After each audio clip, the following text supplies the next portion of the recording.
the judge is not going to make you pay $1,500 if you have a $50,000 salary, right? So you should be able to afford child support, in my opinion, because it's very inexpensive. The parent who has the child the majority of the time, they have to pay more, right? Normally, the $400 or $500 doesn't cover everything in 30 days for the child. Exactly. And then also, correct me if I'm wrong, I've seen rumors about this. I don't know if it's true or not because I've never been on child support. Now, how does it work? So let's say the man has $500 in child support. Is it like a card or like a website or something? You just go on there and pay it through. I know you're not just giving the girl or your woman the money.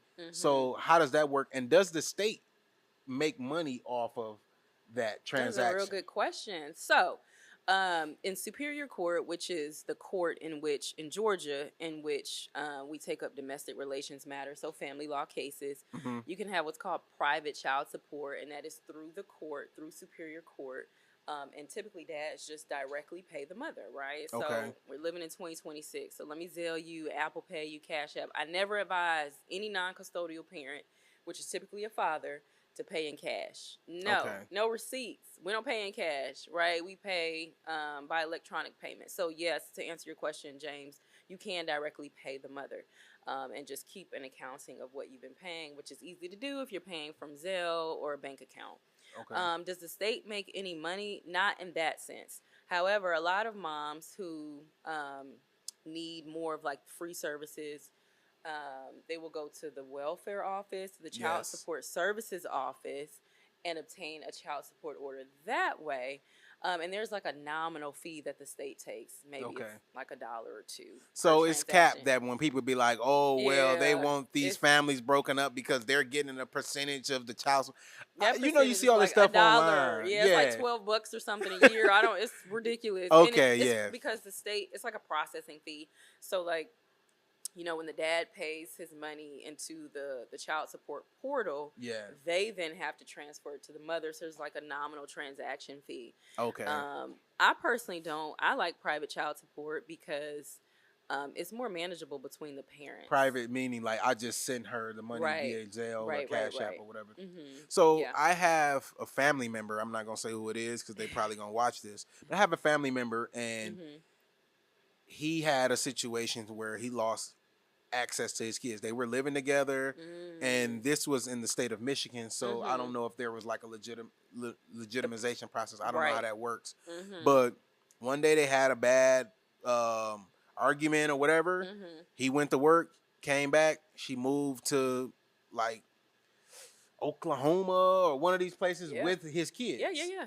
And like he has to pay child support on like a card of whatever they are, whatever state she's in. I don't know what state she's in, but I'm gonna just throw out Oklahoma because that's just a random state.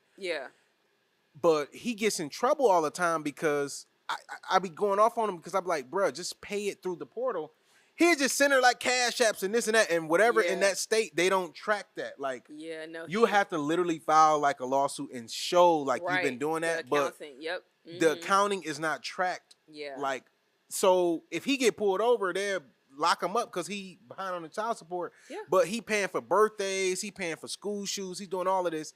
And he got that hood mentality. So it's like, I'm gonna just send my baby mama whatever. And it's like he's not going through the process of actually documenting, having all this paperwork. He give her, he show, for the birthday, he give her $1,000 cash. Like, I'm the man. And I'm just be like, bruh, every time you get pulled over, you're going to jail because they're saying you owe child support and you mad at your baby mama, but it's you're not doing the right things. And I have an opinion on that, right? I'm a mom, and my opinion is that, and this is for the moms, if the dad is present and showing up and is being financially consistent, what does that mean? Every 30 days, right?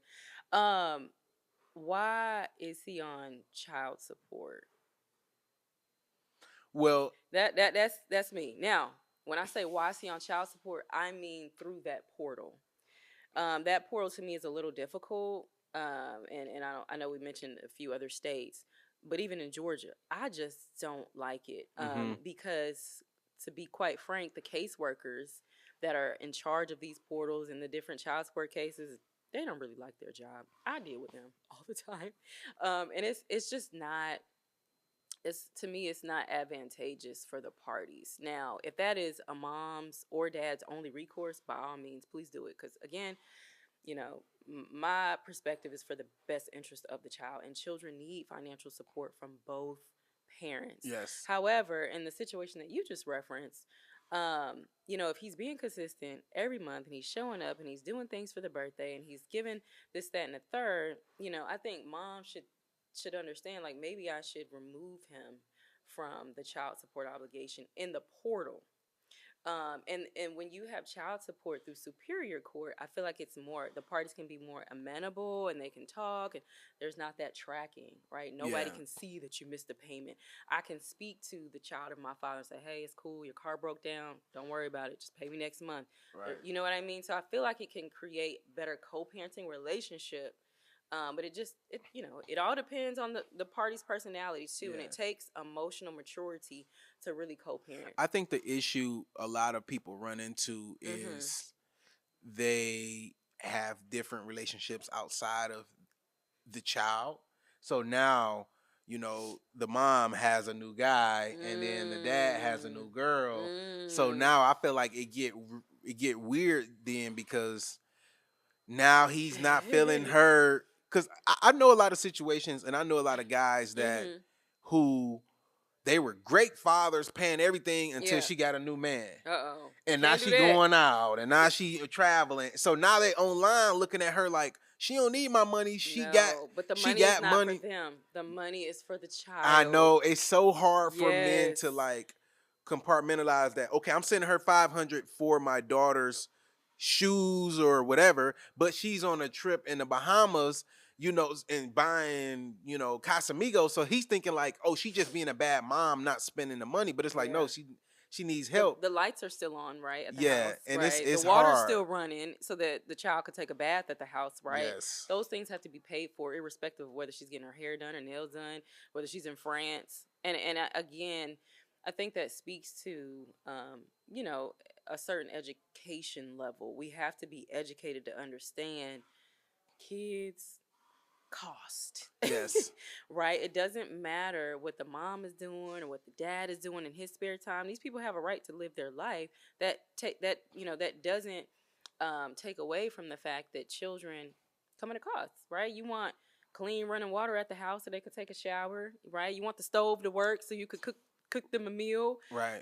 These are utility bills that need to be paid. And again, $500 is just a drop in the bucket compared to, a primary parent taking on all that financial responsibility. And I see a lot of dads, that say $500 is all you get. That's cool. Right. And then I see dads who say, you know what, this is my court ordered obligation. I'm going to pay this, but my child needs some new soccer cleats. I got to get that because I want them to play soccer. Why? Because I want the best for my child.